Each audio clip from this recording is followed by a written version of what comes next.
අංක 1 කෙටි ක්‍රමය.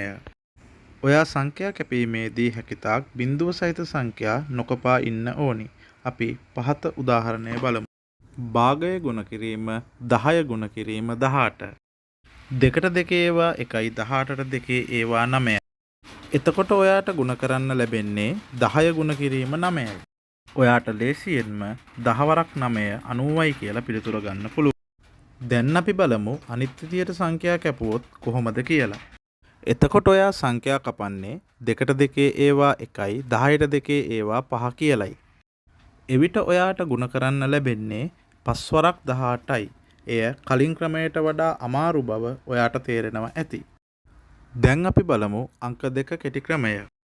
ඔයා බිඳු සහිත සංඛ්‍යා ගුණ කිරීමේදී බිඳු අයින් කර සංඛ්‍යා පමණක් ගුණ කර අවසාන පිළිතුරට බිඳු ලියන්න ඕන. අපි පහත උදාහරණය බලමු. 5200 ගුණ කිරීම 3. ඔයා 5200 අග බිඳු දෙක අයින් කරලා පහලින් තියෙන විදියට 52 ගුණ කිරීම 3 කියලා ලියා ගන්න ඕන. එතකොට 3 වරක් 2 6යි 3 වරක් 5 15යි කියලා ඔයා පිළිතුර ගන්න ඕනි. පස්සේ ඔයා මුලින් අයින් කරගත්තු බිඳු දෙක අවසාන පිළිතුර අගින් ලියන්න ඕන. දිවයින පුරා සිසුන්ට ඔන්ලයින් තනිහා කුඩා කණ්ඩායම් පන්ති 6 සිට O level දක්වා ගණිතය ළඟ ඉන්නවා වගේම තේරෙන නිසක ඒ බිහි කරන සරලවම කියා දෙන අපේ ගණන් සර් මලිත් U.Wijewardhana දිනක් සම්බන්ධ වී වෙනස වටහා ගන්න. අමාරු පාඩම් විතරක් වුණත් ඉගෙන ගන්න පුළුවන්. කාලය වෙන් කරවා ගන්න පහත අංකය අමතන්න. දැන් අපි බලමු අංක 3 කෙටි ක්‍රමය.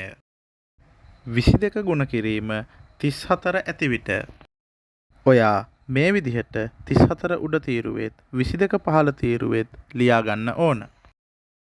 එතකොට දෙවරක් 4 8යි දෙවරක් 3 6යි කියලා ඔයාට උඩ තීරුව ලැබෙනවා. දැන් ඔයා දෙවන තීරුවේ අගට බිඳුවක් දමා දෙවන ඉලක්කමෙන් ගුණ කරන්න පටන් ගන්න ඕන. එතකොට දෙවරක් 4 8යි දෙවරක් 3 6යි කියලා ඔයාට යට තීරුව ලැබෙනවා. බලන්න උඩ තීරුව එකමයි යට තීරුව විදියටත් එන්නේ. දැන් අපි මේ තීරු දෙක එකතු කරමු. 8යි බිඳුවයි 8යි 6යි 8යි 14යි 14න් 4 දාලා එකක් ඉස්සරහට ගෙනියනවා. ඒ 1යි 6යි 7යි දැන් ඔයාට අවසාන පිළිතුර 748යි කියලා ලේසියෙන්ම ලැබෙනවා.